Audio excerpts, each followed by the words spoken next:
अब ये case CID नहीं, क्राइम ब्रांच को सौंप दिया गया है।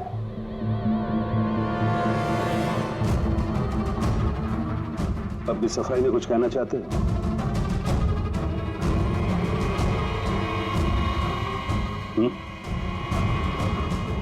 मैं deputy commissioner of police Rajiv, बहुत सुना है तुम्हारे बारे में, लेकिन कभी सोचा नहीं था इस हालत में मुलाकात होगी। मैंने भी बहुत सुना आपके बारे में सर। सुना है काफी सख्त ऑफिसर हैं आप।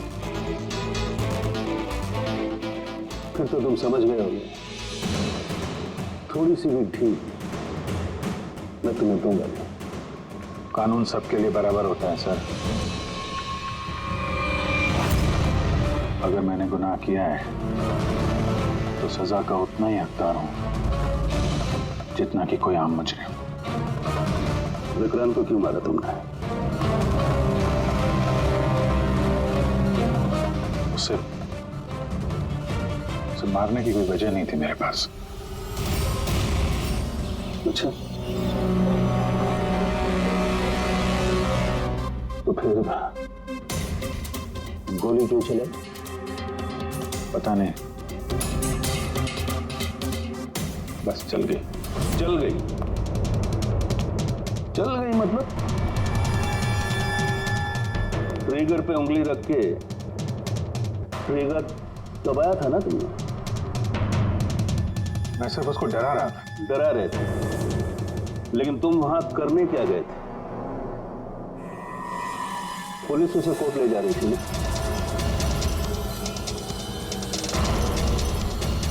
मेरे वहां होने की वजह जानने के लिए आपको सर मेरा और विक्रांत का इतिहास जानना होगा।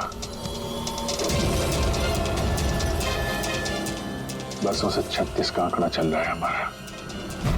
कई बार वो मेरे हाथ आते आते रह गया, लेकिन इस बार मैंने उसे पकड़ लिया।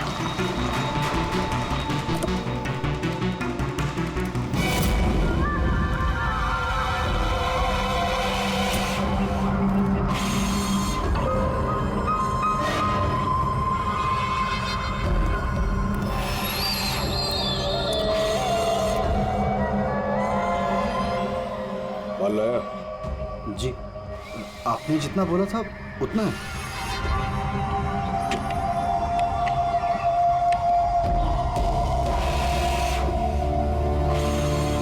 गुड। अगला कंसाइनमेंट अगले महीने की 5 तारीख को। जी। पैसे? गाड़ी में।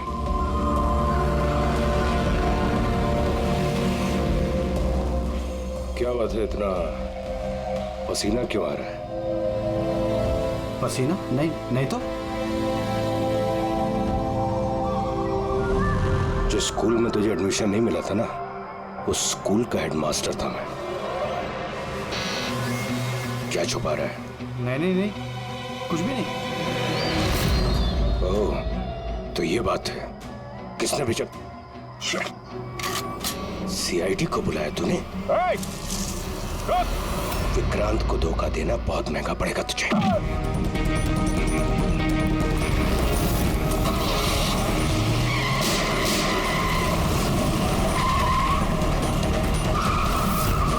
और इस तरह इस बार तुम उस तक पहुंच ही गए।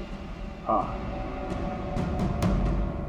लेकिन हमेशा की तरह इस बार भी विक्रांत के नसीब में जेल की सलाखें नहीं लिखी थी। नामी गिरामी अपराधी विक्रांत ने सरकारी गवाह बनने का फैसला कर लिया है। वो मकरंद के खिलाफ अदालत में सारे सबूत देगा और इसके बदले अदालत उसकी सजा काफी हद तक माफ कर देगी। इन अपराधियों को पकड़ने के लिए हम लोग दिन रात एक कर देते हैं, अपने खून पसीना बहाते हैं। क्या इसलिए कि अदालत उनको दोबारा जुर्म करने के लिए छोड़ दे? अब अदालत को दोष मत दो अभिजीत। वैसे भी मकरंद के खिलाफ उनके पास ज्यादा सबूत थे नहीं, और हमारा काम मुजरिमों को पकड़ना है, ना कि उनकी सजा तय करना। यार, तो तुमको क्या लगता है, इसको छोड़ना सही है? अब सही तो नहीं है, पर हम लोग क्या कर सकते हैं, हैं?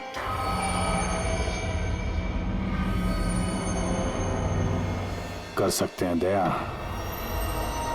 बहुत कुछ कर सकते हैं। बहुत बड़े बड़े मुजरिम देखे हैं मैंने सर, पर ये विक्रांत कुछ अलग ही था।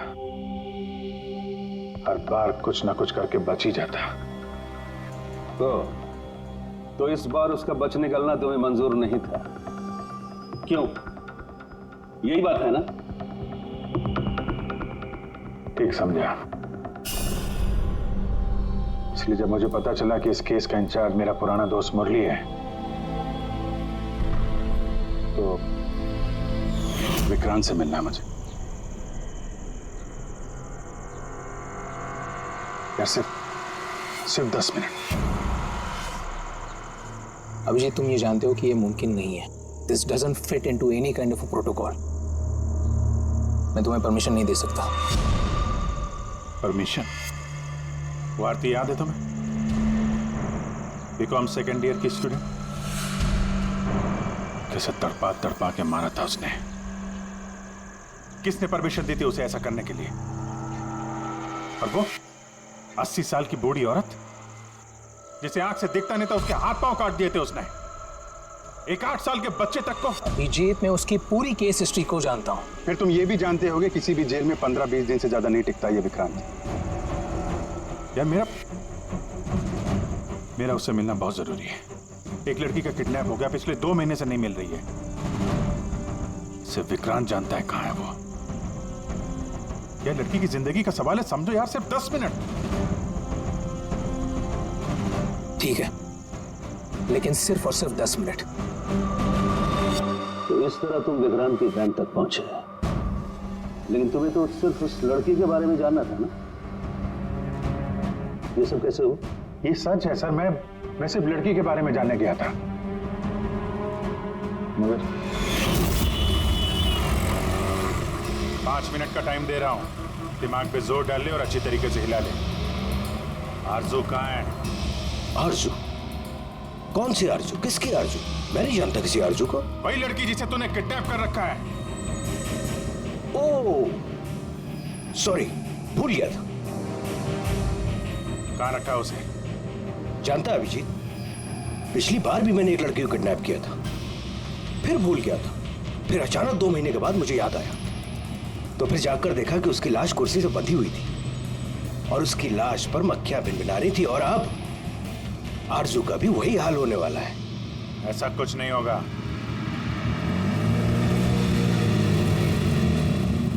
कहाँ है आरजू? हाँ, याद आया, मेरी जेब में, निकाल ले।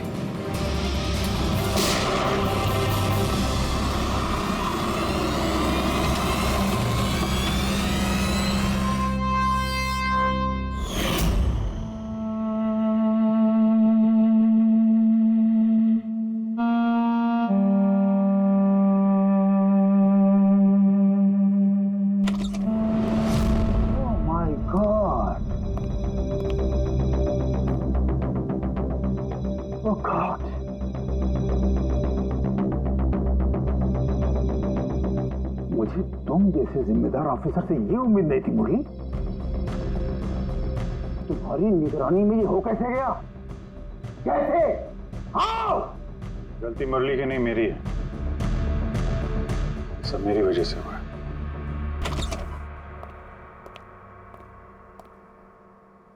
वाह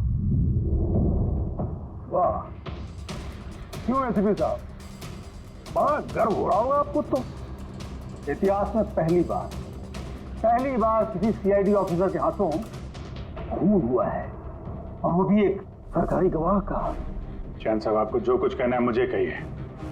अपराध मैंने किया है। तुमसे नहीं, एसीपी प्रद्युमन से ही बात करूंगा, क्योंकि अगर सीआईडी की नाक कटती है, फाइनली सारी जिम्मेदारी प्रद्युमन के कंधे पर ही आती है। इसलिए तुमसे ही बात करूंगा।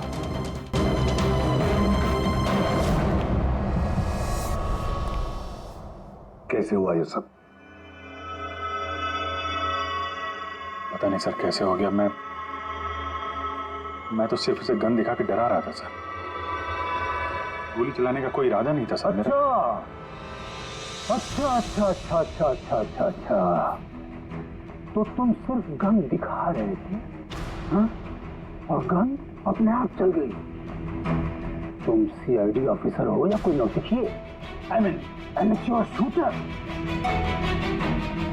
मैं पहला सवाल, तुम वहां गए क्यों थे?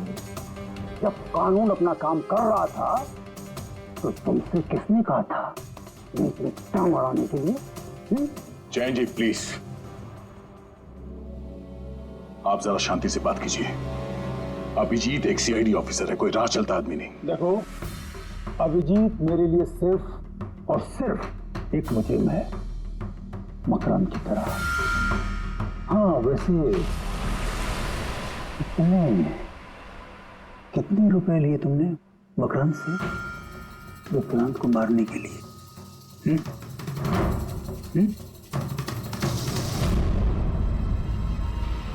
अगर तुम एक वकील ना होते और मैं एक सीआईडी ऑफिसर नहीं होता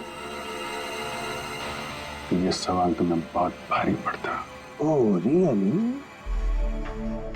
देखो देखो देखो देखो, ऐसे तो प्रदुमन, इसके तेवर तो देखो, फोन करके बैठा है और मुझ जैसे लॉयर को, सीनियर लॉयर को धमकी दे रहा है। ऐसे चार्जेस लगाऊंगा, ऐसे चार्जेस लगाऊंगा, साफ जन्मों तक जेल में बैठ के सोओगे। क्या चीज हो गए तुम वहां? मानता हूं गोली चलाई मैंने सर, विक्रांत को मार दिया, लेकिन उसे मारने का कोई इरादा नहीं था मेरा। खून सिर्फ खून होता है अभिजीत, इरादा चाहे कुछ भी हो, गलत या सही कोई फर्क नहीं पड़ता। अदालत में ये सब काम नहीं आए हैं। ये प्रोसिक्यूटर, जैन, मीडिया वाले धज्जियां उड़ा देंगे तुम्हारी, धज्जियां। इस जुर्म की सजा भुगतने के लिए मैं तैयार हूं सर, लेकिन जयंत और मीडिया वाले जो मुझ पर इल्जाम लगा रहे हैं मकरंद से मिले होने का, यह मैं कभी बर्दाश्त नहीं कर सकता। अभिजीत, फिर तो तुम्हें कोई नहीं बचा सकता।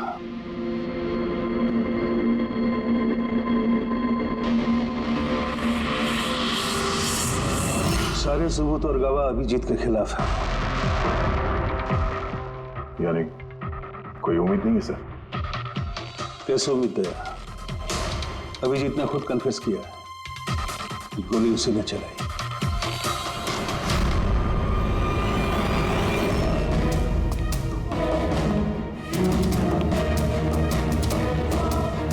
विक्रांत की मौत अभिजीत की गोली से नहीं हुई है। मतलब ये कि विक्रांत को गोली लगी है ठीक फेफड़ों के नीचे, और जब गोली फेफड़ों के नीचे लगती है तो इंसान की मौत होने में 20 से 30 मिनट लगते हैं, और विक्रांत की मौत तुरंत हो गई थी। एग्जैक्टली, इसीलिए मैं कहता हूं विक्रांत की मौत अभिजीत की गोली से नहीं हुई है, इसकी कोई और वजह है। और क्या वजह हो सकती है? उस वैन में ड्राइवर अभिजीत और विक्रांत के अलावा और कोई नहीं था। एक गोली चली, वो भी अभिजीत के गन से। उस वक्त वैन के अंदर कोई और नहीं था, और वैन के बाहर तो कोई और हो सकता है।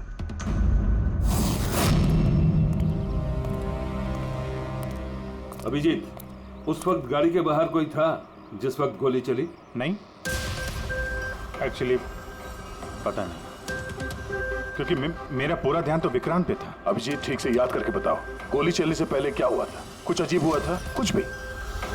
गोली चलने से पहले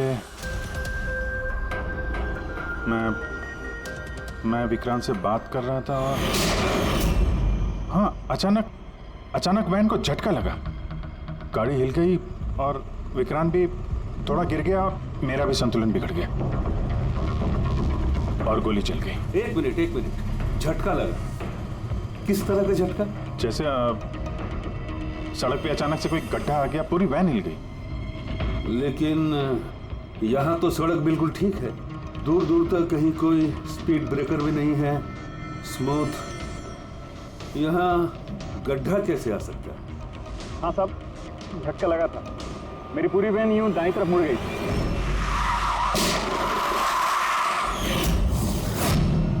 स्टीयरिंग खुद ब खुद घूम गया। हाँ साहब। ये कैसे हो सकता है? साहब ये तो मुझे भी पता नहीं चला कैसे हो गया। इससे पहले कि मैं वैन को संभाल पाता, पीछे से गोली चलने की आवाज आ गई।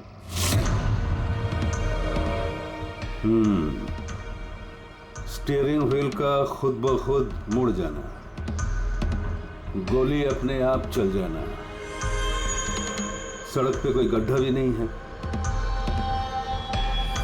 आखिर यहां हुआ तो क्या हुआ?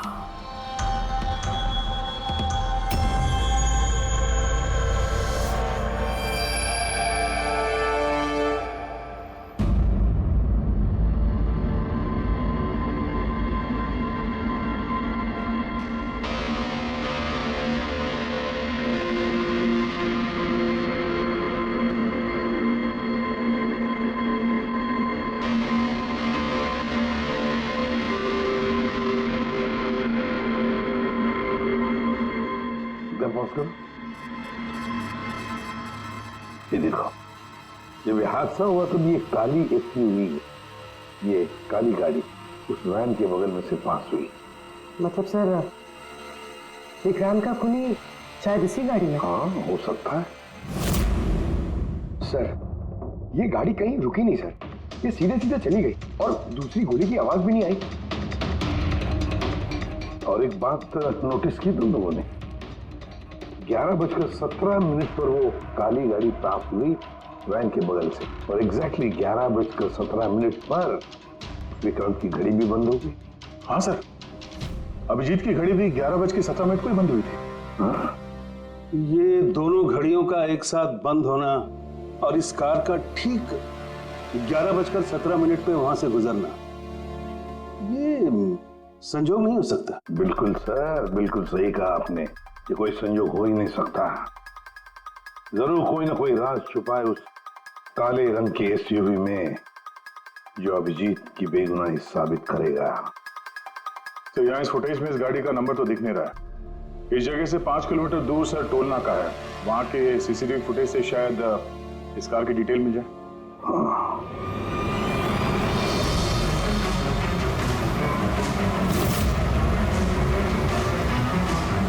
अगर वो गाड़ी टोल नाका से गुजरी ही नहीं तो यहीं कहीं आसपास होनी चाहिए, इसी इलाके में।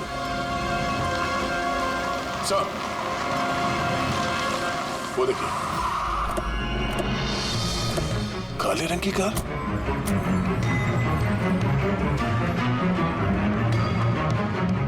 Oh no.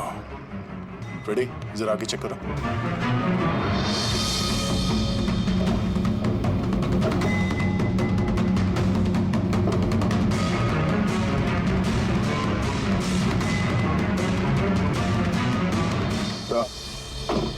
ये वही काली एसयूवी है, जला दी गई है।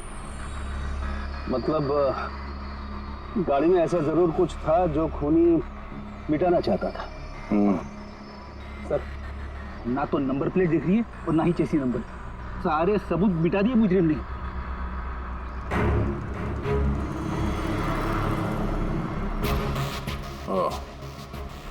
फिर एक काम करो, जरा आसपास पूछताछ करो, देखो किसी ने यहाँ पे कुछ देखा है क्या।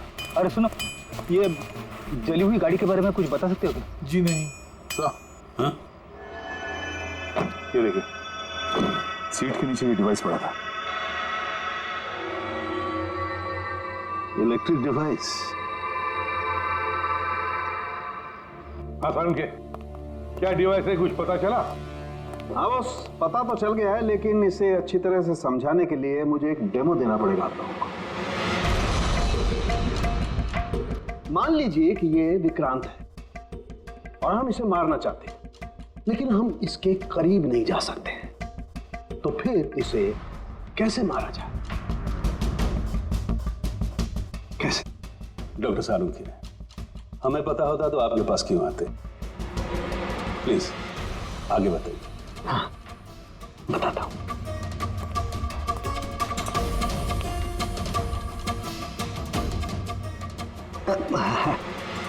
आप थोड़ा पीछे हट जाइए प्लीज। Thank you.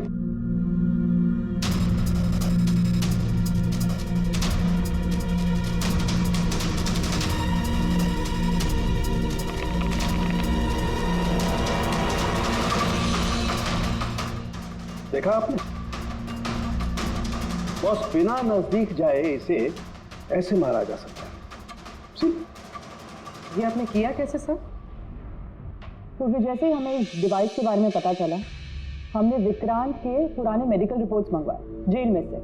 ये स्कैन 2 महीने पुराना है और ये वाला स्कैन ये हमने कल रात को लिया, उसके मरने के बाद।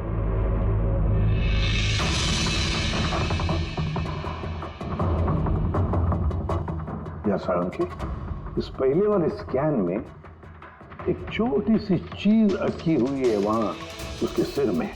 वही चीज इस 2 महीने बाद वाले स्कैन में शिफ्ट हुई है, हिल गई है, पीछे आ गई है।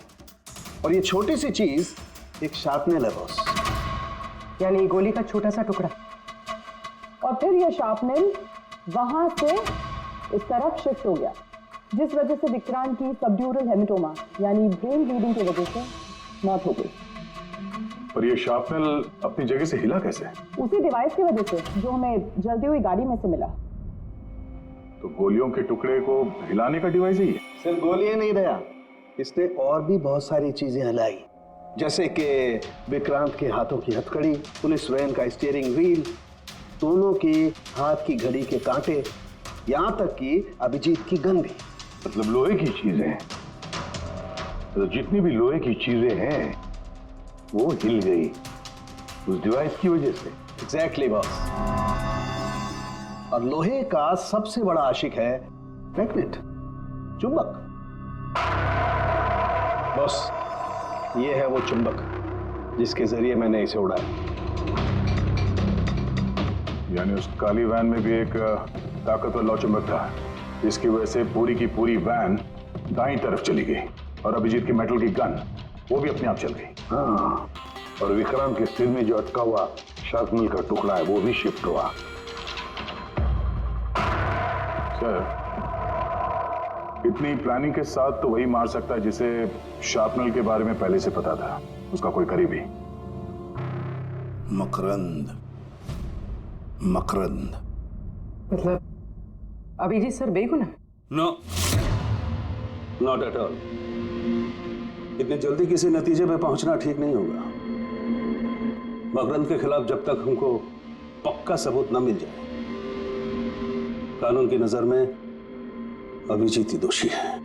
मकरंद के खिलाफ सबूत तो वही देगा ना जो विक्रांत के सेफ हाउस के बारे में जानता था, वरना मकरंद को कैसे पता कि विक्रांत किस रास्ते से कोर्ट पहुंचेगा। और विक्रांत की खुफिया जानकारी सिर्फ मुरली और उसके बाकी साथियों के पास थी। आप लोग ऐसा सोच भी कैसे सकते हो सर कि हम में से कोई गद्दारी कर सकता है? जितने ईमानदार आप लोग हैं ना, उतने ईमानदार हम लोग भी हैं। विक्रांत को कहां और कौन से सेफ हाउस में रखा गया था ये सिर्फ आप लोग जानते थे और कोई नहीं। ये सच है ना? हाँ सर, नहीं पता थी। यहाँ तक हमारे घर वालों को पता नहीं थी, तो फिर हम बाहर वालों पे क्यों इल्जाम लगाएंगे? शायद पैसों के लिए किसी ने मकरंद को यह जानकारी दी हो। प्लीज साहब, हम भी पुलिस वाले हैं,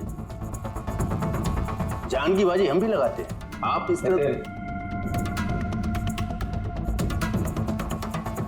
इंफॉर्मेशन कहीं ना कहीं से तो लीक हुई है मुरली। हाँ सर, एक्चुअली मैं भी वही सोच रहा हूँ, क्योंकि सेफ हाउस में 24 घंटे सीसीटीवी कैमरे लगे हुए थे, तो अगर भी कोई बाहर वाला अंदर नहीं आ सकता। क्या कहा आपने? चाहकर भी कोई बाहर वाला अंदर नहीं आ सकता। हाँ सर। झूठ! बाहर वाला कोई भी अंदर नहीं आया था। हाँ? क्यों? I am sorry sir, actually Jain ji कभी कभी आते थे। कभी कभी जैन जी आते थे। Yes sir. और कभी कभी जैन जी किस लिए आते थे? क्योंकि जैन जी मकरंद को हर हालत में जेल तक पहुंचाना चाहते थे। अच्छा, तो कहीं ये जयंती वो गद्दार तो नहीं है? वैसे भी कुछ ही दिनों में रिटायरमेंट होने वाला था, आखिरी केस था उनका। सोचा होगा संन्यास लेने से पहले थोड़े बहुत पैसे बना लो। सर, हाँ सर, वाकई जयंत ने काफी पैसे बनाए। अभी 10 दिन पहले इसने पुणे में 10 करोड़ का फार्म हाउस खरीदा है। क्या? हाँ सर, ये रहे उस पार्टी के फोटोग्राफ।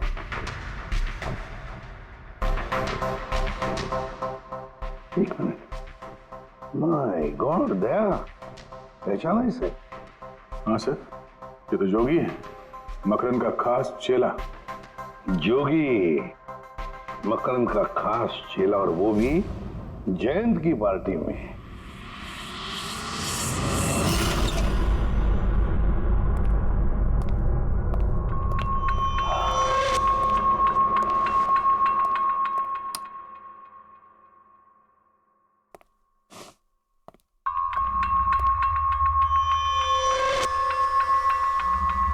तुम यहां कैसे, और मेरे घर में घुसे कैसे? हाँ, मुजरिमों को उनके बिल से निकालने के लिए बिल के अंदर तो घुसना ही पड़ता है जैन साहब। मुजरिम मुजरिम मैं हूं या तुम? मैं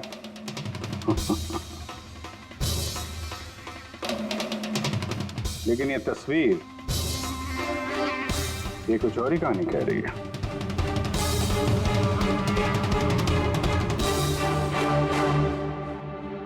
नो, आई डोंट नो, मैं नहीं जानता। नहीं जानते? कमाल है, बहुत भोलेपन का नाटक कर रहे हो जैन साहब।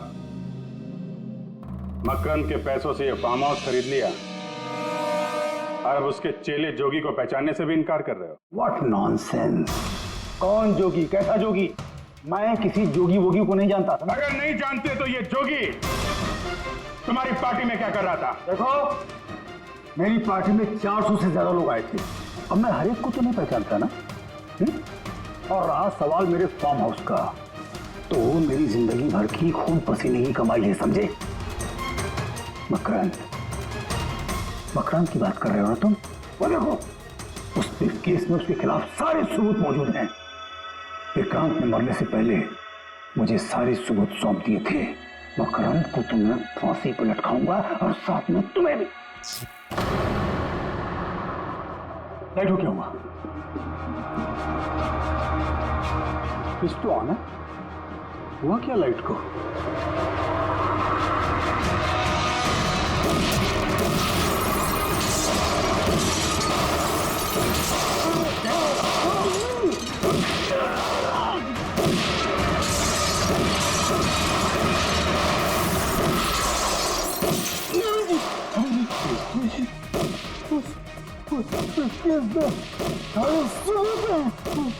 मकान के हाथ नहीं आना चाहिए। जैन जी,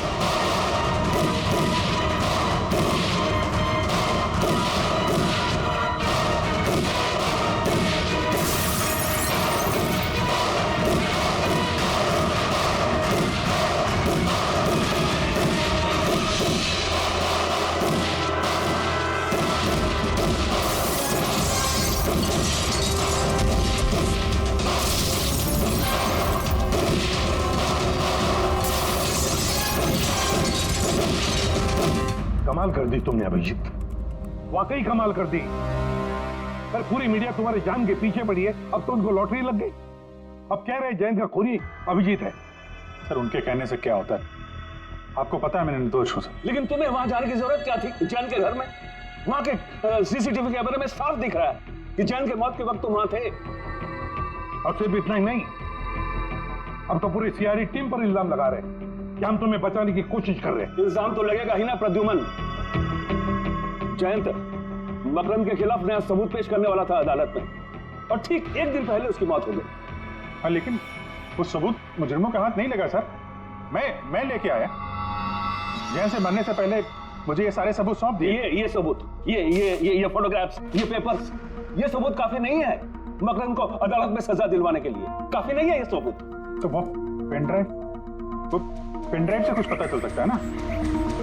हाँ, अभिजीत, ये पेन ड्राइव पासवर्ड मांग रही है। जैन ने मरने से पहले पासवर्ड वगैरह बताया? नहीं सर, इसके पहले वो कुछ बोल पाते उन्होंने दम तोड़ दिया था। अरे यार,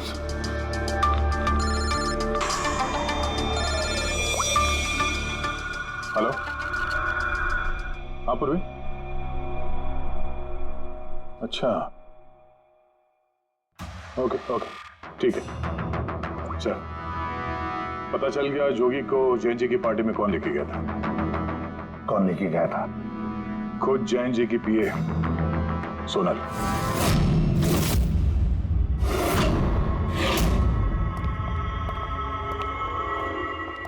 सर ये सब सोनल, सोनल, पूरी तरह पर चेक कर।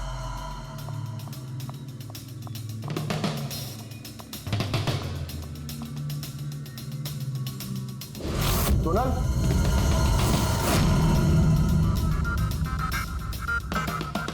सर अंदर तो कोई भी नहीं। सर कोई नहीं होगा। तो सोनल गई कहाँ?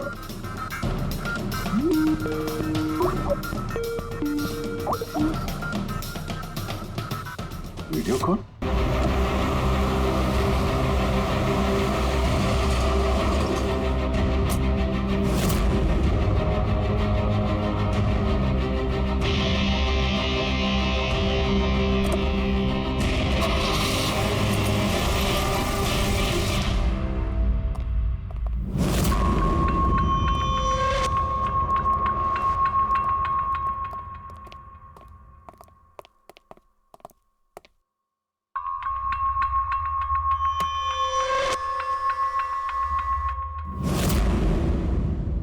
Welcome, welcome Abhijit.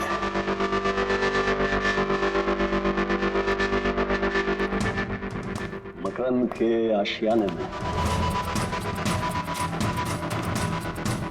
तुम्हारा स्वागत है।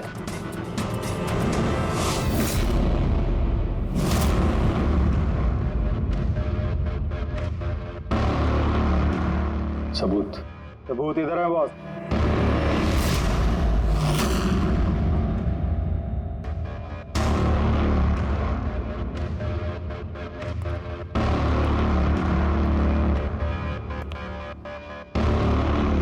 मकरंद, सबूत तुम्हें मिल चुका है, अब सोनल को जाने दो। यस। वैसे भी वो कहते हैं ना कि मरने वाले की अंतिम इच्छा अधूरी नहीं रहनी चाहिए। सोनल को बुलाओ।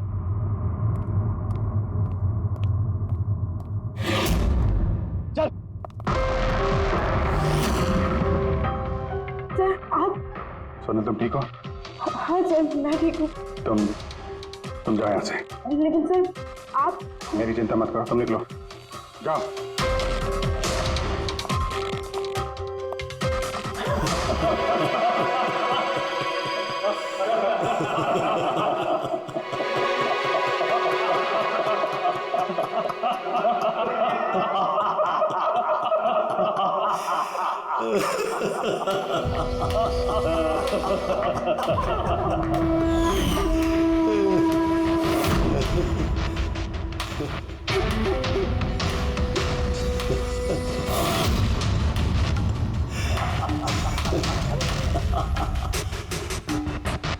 सोनल, तुम भी मानते हो ना मेरे दिमाग को? तुम सीआईडी वालों को भी मैंने चकमा दे दिया।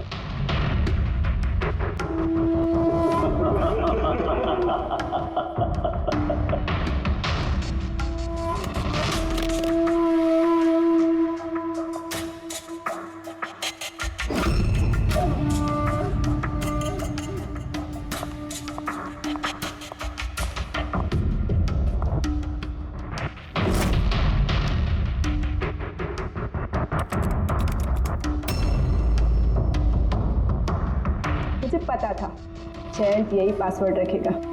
मकरम will die. Now, stop conversation.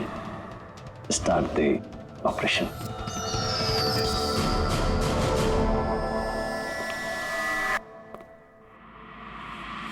मरने का टाइम हो गया। टाइम हो गया? देखो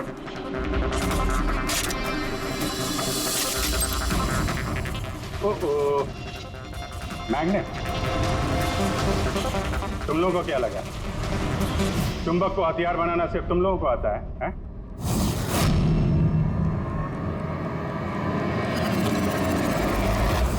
इस ब्रीफकेस में वैसा ही चुंबक है जैसा तुम लोगों ने उस गाड़ी में लगाया था विक्रांत को मारने के लिए।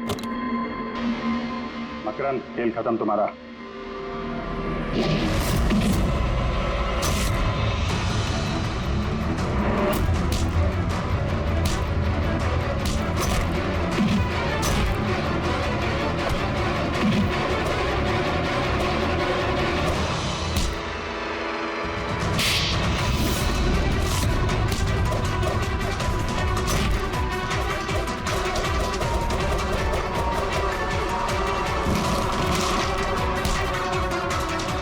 पैसों के लिए अपने बॉस को धोखा दिया? हाँ?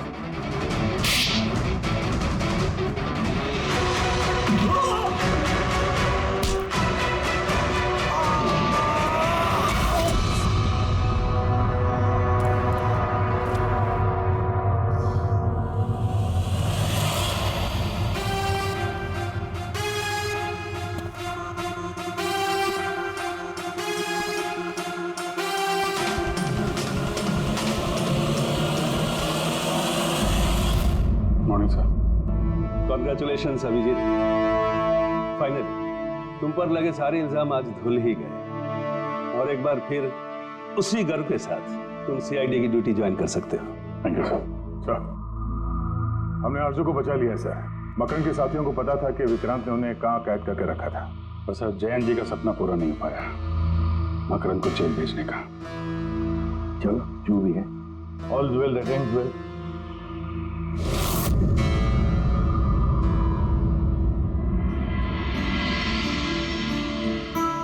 संभालो अपनी अमानत को।